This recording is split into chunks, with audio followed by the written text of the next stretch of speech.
Amici bellini, allora parliamone. Questo video, iscrivetevi al canale, non vedo l'ultimo iscritto, dove sta, di qua o di là, non lo so, ma siete raddoppiati praticamente in giornata. Il recap delle operazioni di mercato che il Napoli deve completare è piaciuto e vi ringrazio, però non ci troviamo con le priorità, o meglio io non mi trovo, poi magari il Napoli si trova. E quindi volevo fare un aggiornamento, è più una scusa per utilizzare la bellissima copertina che avevo postato su Instagram con l'aiuto di Umberto Livello. Allora lasciate un like perché la prima notizia è ottima. Neres per me è un'ottima notizia, qualità, è una scommessa anche pesante e di soldi si sta parlando tanto su Twix, in generale, vedo gente che fa i conti in tasca. Una frase che non mi avete mai sentito dire, no? A parte l'epiteto che comincia con la P e finisce con appone, non me l'avete mai sentito dire perché non è proprio parte del mio linguaggio. Ma più volte negli anni dove abbiamo analizzato poi il mercato del Napoli, adesso senza il computer mi è un po' difficile, però si può fare a fine mercato, no? E tutti gli anni, ragazzi, tutti gli anni, tornando indietro a quello che è più facile da ricordare, anche l'acquisto di Lindstrom era perché ci trovavamo con quelli che erano gli ingressi e le uscite.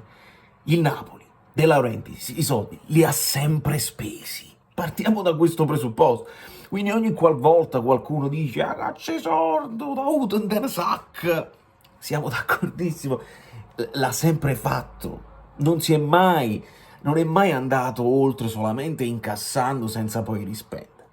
Anche per la questione famosa delle tasse di cui si parla sempre, perché se vai solamente in guadagno poi c'è una tassazione superiore. Invece al Napoli società, oltre che al presidente, così, conviene reinvestire perché tu quello che investi nella società ti rimane anche come valore societario, come asset, perché ricordiamocelo, il Napoli ha il suo valore nei calciatori, non avendo una struttura, non avendo un centro sportivo di proprietà, non avendo lo stadio.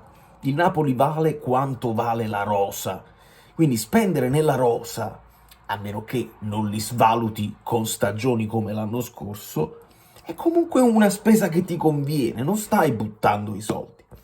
Il problema del buttare i soldi è quando investi anche tanto, ma su giocatori che non ti fruttano.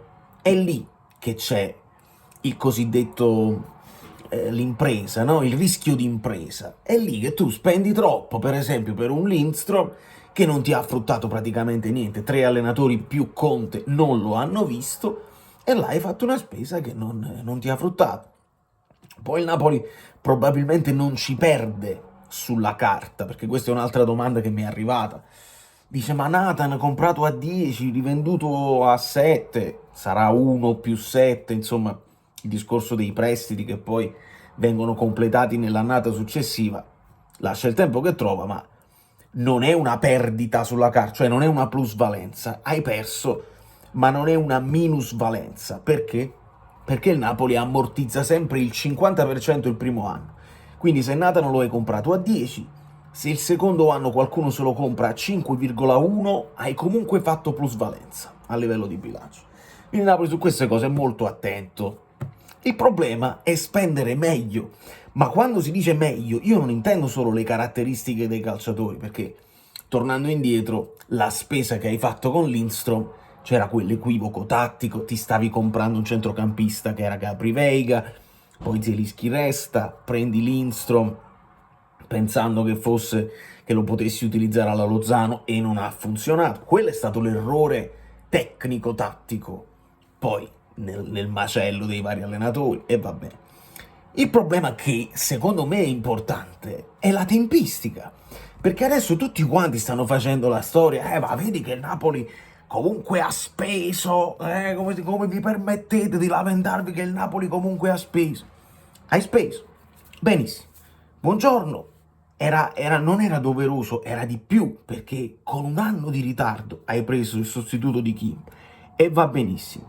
Spinazzola piace, onestamente, un'operazione che il Napoli di solito non fa, il parametro zero che va a sostituire onestamente Mario Rui, che va a sbloccare, va benissimo, più o meno l'età, sempre un pochino avanzata, ma va benissimo. Rafa Marino, perché, ricordate, tutti gli anni il Napoli di solito vede un profilo giovane e lo mette, pensate a Kvar, pensate a Nathan, quei profili under 21 che fai una scommessina, e va benissimo. Però il completamento della rosa doveva essere fatto prima. C'è stato questo periodo, dopo i primi 3 acquisti, di stasi generale, dove Conte, sì, potete venirmi a dire che Conte stava valutando i ragazzi, ma ci vuole ben poco per capire quelli che possono sostenere una stagione con il calcio di Conte e quelli che non possono farlo. Quindi c'è stato un pochino di lentezza. E se adesso noi ci atteggiamo, hai visto, ci vengono a prendere subito se ci atteggiamo. Ambro calmo. Ci atteggiamo adesso, hai visto, hai preso Neres, abbiamo preso noi, ce l'abbiamo i soldi. Ma gliel'hai preso che il campionato è iniziato? Perché Neres arriva probabilmente tra... Ci stanno facendo sapere le visite mediche, domenica, lunedì, eccetera, eccetera. Insomma, la prima partita del campionato, la formazione che schieri è quella con Politano, è quella con Raspadori in attacco, perché non hai sistemato la situazione, e non ci hai fatto sapere se Khedira va via o resta, come dice Lukaku, se Simeone va via o resta, come dice Lukaku, Gaetano sta ancora qua, Mario Rui sta ancora qua, Foloruncio sta ancora qua. Quindi le critiche che si possono fare al Napoli, a Manna o a De Laurentiis, ma in questo caso concentriamoci su Manna, perché se De Laurentiis ha delegato a questo punto con Mamma, poi è chiaro che se Manna sta vendendo a uno e De Laurentiis dice no, questo minimo 15 milioni, lì dobbiamo chiedere a De Laurentiis e a Chiavelli. Però in questo momento concentriamoci su Manna. La sua lentezza è stata secondo me nel piazzare i giocatori, e quindi per quanto riguarda, dobbiamo secondo me incanalare quelle che sono i nostri giudizi, critiche senza essere esagerati, perché io li voglio abbassare i toni. Io più guardo in giro e vedo toni altissimi, e vedo anche perché per esempio Chiariello è diventato vittima negli ultimi 2 giorni, perché lo shitstorm è stato generale, hanno preso tutte le sue dichiarazioni del passato, tutte le cose che non sono avvenute, ed è facile così, Uè, ma vuoi vedere che è arrivata una maglia? Mi stanno arrivando delle notifiche. Maglia, una cosa strana, ma non doveva essere Blue School. Sotto nei commenti, subito, devo bloccare questo video e già fanno un video a parte praticamente. Aiuto, ok, a fine video poi magari lo azzecco con lo scotch. Quindi lo shitstorm a Chiarillo, però poi diventa vittima, è stata solidarietà nei confronti del collega che con grande onestà... no, ho detto quello che semini, quello raccogli. Se sono anni che sei rancoroso, che sei verbalmente violento contro tutti e contro tutte, e quello stai raccogliendo, è facile. Io invece li abbasso i toni, li abbassiamo, non c'è niente, cazzo, sorda, non c'è niente di tutto questo, si poteva fare un po' prima, perché questo Napoli aveva dei problemi evidenziati da 1 anno e più, si doveva fare un po' prima, e adesso abbiamo il problemino, che è un problemino, però è un problema di cui nessuno sta parlando, e io voglio sempre darvi almeno uno spunto di cui nessuno parla. Zerbin è squalificato. Ma voi direte, ma non è che ce ne fotte Zerbin? Ma ti pare che hai bisogno di Zerbin per affrontare il Verona? Perché questa adesso è la narrazione. Ti pare che il Napoli ha bisogno di Lukaku, di McTominay, di Gilmour per affrontare il Verona, il Parma e il Bologna? Sì, sì, perché devi dare a Conte tutta la struttura della squadra con le relative riserve per cambiarla la situazione. Signori, i fatti ci dicono che il Napoli in Coppa Italia con il Modena ha fatto 0-0, cioè ci sono voluti i rigori e ci è andata bene. Se facciamo 0-0 col Verona, si può parlare di un risultato deludente? Sì. Il Napoli deve vincere con il Verona, che Verona, anche loro col mercato, su 2 anni, che sembra che devono andare in Serie B.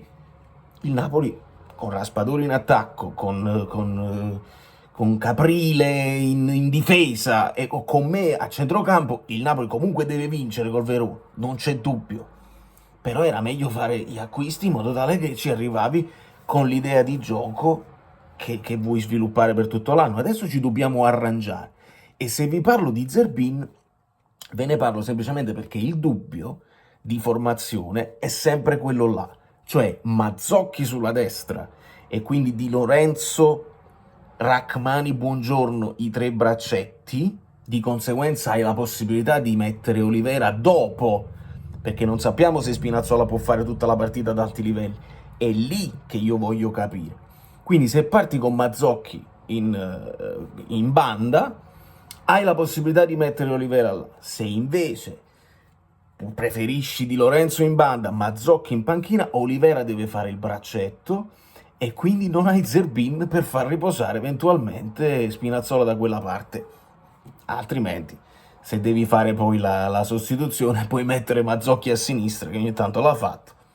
Però, vi renderete conto che noi ci stiamo confrontando e concentrando sui centrocampisti perché non ne hai. Perché in questo momento tu ti porti a centrocampo Gaetano, che è in uscita, e Foloruscio, che è in uscita. Non ci sono altri. Il primo non è Gilmour, è Neres. Di conseguenza stai andando ad affrontare la stagione con un po' di scommesse. Stai per vincere delle scommesse o per perdere delle scommesse. È un rischio. Non è la questione dei soldi e non lo è mai stata. Perché tu puoi avere i soldi, ma non è detto che tutti vengono subito. Li devi convincere, magari i giocatori valutano altre cose, aspettano che magari arrivano altre offerte e se non arrivano si convincono e vengono. Quindi non è mai una questione di soldi. Noi teniamo i soldi, facciamo quello che vogliamo noi. Ci pigliamo, vendiamo Kvar, vendiamo Simmer subito, ci andiamo a prendere a Chiesa, a Coppa Miners, a quella. E dai. Ed è lì che si crea poi l'aspettativa esagerata da parte del tifoso che segue, perché io sono troppo piccolino, a me mi seguite voi, ma non mi segue tutto l'entourage dell'ambiente del Napoli. Si crea quell'aspettativa esagerata, poi il Napoli ritorna in campo con Politano, si fa 0-0, se ne cade lo stadio, grande delusione, Conte out dopo 2 giornate. Ed è questo che dobbiamo evitare, perché ricordate quello che vi ho detto a monte. A Conte bisogna dare un po' di tempo per lavorare. Non cominciamo subito a dire ma ha steccato, diamogli un po' di... Piaccia o non piaccia, questo è importante. Piaccia o non piaccia, gli dobbiamo dare un po' di tempo, perché non ha avuto subito a disposizione la squadra che ha chiesto, di conseguenza deve faticare con quello che ha e deve adattarsi. In questo momento bisogna arrangiarsi. Quindi, toni bassi, ma proprio bassissimi. Speranza, grande tifo, grande passione, e andiamo a vincere le partite che sei costretto a vincere con qualunque rosa. Chiaro? Quindi bene che arriva Neres, non lo so, non penso che si possa mandare in panchina, e vediamo tra Ngong e poi Politano che cosa succede. Bene che riusciamo a cedere Cajuste, ma via Cajuste entra Neres. Quindi non mi trovo con le priorità tattiche, con le priorità di campo, perché servono dei centrocampisti, oltre ai difensori all'esterno che abbiamo visto. Quindi il Napoli si sta muovendo, è falso dire che il Napoli non si sta muovendo, però si sta muovendo dove può, non dove dovrebbe. Quindi speriamo di non pagare con i punti, cioè se l'errore è stato fatto, siamo troppo in ritardo, questo è un altro errore, essere in ritardo, però si può anche non pagarlo. Speriamo di non pagarlo e di trovarci a raccontare di una vittoria del Napoli. Vado a capire questo fatto della maglia, se c'è qualcosa, qualche leak, qualche cosa, da New York, dalla Pennsylvania, non mi ricordo come mi chiamo, Valerio Fluido e tutto, vi abbraccio, vi bacio, vi chiedo like e vi chiedo, a voi non dovrei nemmeno chiedere, io spero che questo video arrivi a qualcuno di nuovo, che vede questa cosa e dice, ma sai, tenere i toni un po' più bassi invece di azzuffarsi tra di noi, tra tifosi, giornalisti contro giornalisti, poi alla fine si prenderà un capro espiatorio e si darà la colpa di tutto ogni volta. Invece perché non cerchiamo di crescere piano piano?